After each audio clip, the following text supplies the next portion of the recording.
Why machine learning? Okay, why do we even consider machine learning as a tool in financial trading? Well, traditionally, quantitative trading has been based on single-factor linear quantitative models. But those models have been suffering decaying author because it is so easy to replicate. Mean reversion, momentum. Sure, we try to build build in some innovation. We try to find some variation of strategies, and we build a moat around our strategy to reduce competition. But because of there are just a few factors, a few obvious arbitrage opportunities in the financial market, they are still very easy to replicate. And so as soon as you find a new strategy that you think is new, actually maybe 100 people are already trading it, but once you start trading it, there will be more and more people that catching on to the arbitrage opportunity, and your alpha are diminishing. We suffer that constantly.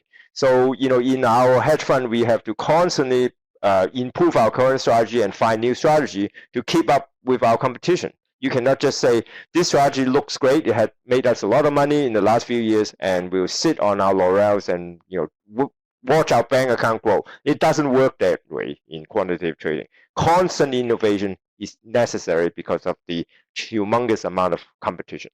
But no matter how fast you innovate, if your model is based on simple factors, simple technical indicators, or simple fundamental input, you will face a lot of competition and you will face alpha decay. So that's one reason our fund actually explored using machine learning in the past 2 years. That's the main driver. We are finding that our own alpha, which are also based on simple models, have been declining. And the other reason why we should try machine learning now, why this is a good time to try machine learning, is because the advances in both the general machine learning and also specifically in financial machine learning have come to such a stage that a lot of the old issues, mainly overfitting, have been reduced. Not completely avoided, but reduced. We now have a lot more understanding of how to avoid being overfitting a trading strategy using machine learning. I have started to research applying machine learning to trading some 20 years ago. 20 years ago, but I was very naive then because the model always turned out great backtests. Everything looks great. Everything looks like Sharpe ratio of 2, 3, or whatever.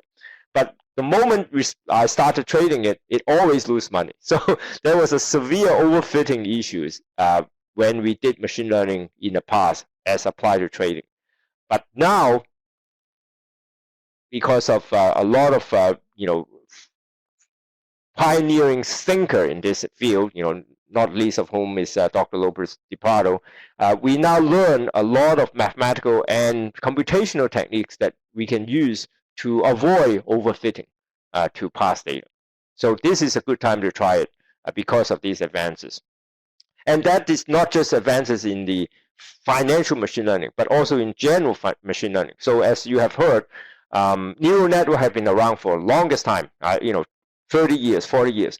But most of that history, it hasn't been practical. It was not used in any practical way until the overfitting issue was also resolved, no less by Professor Jeff Hinton at the University of Toronto, which is my alma mater, my dad.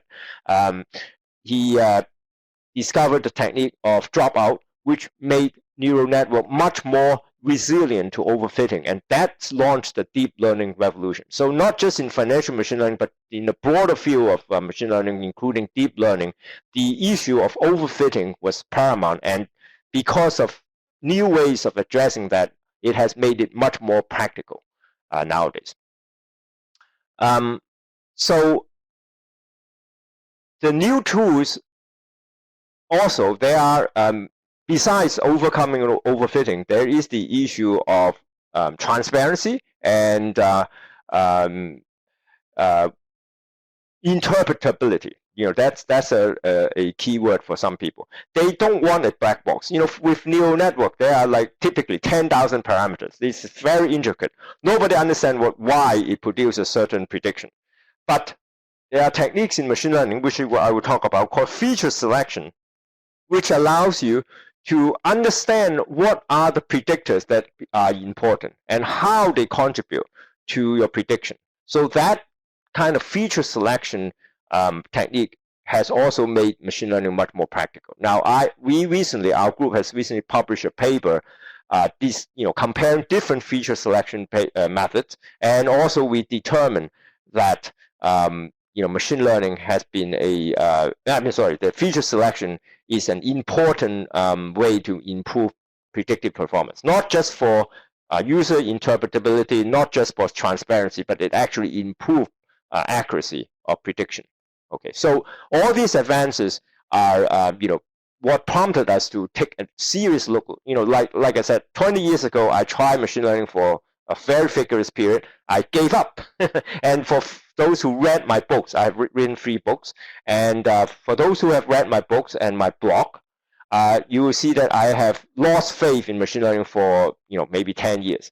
And so many people wondering, why am I coming back to this field now? You wrote in your book that you don't want to use machine learning to trade. You want simple model. Well, these are the reasons that we are coming back to machine learning. We have been doing it for 2 years, and we have made advances in using machine learning in finance.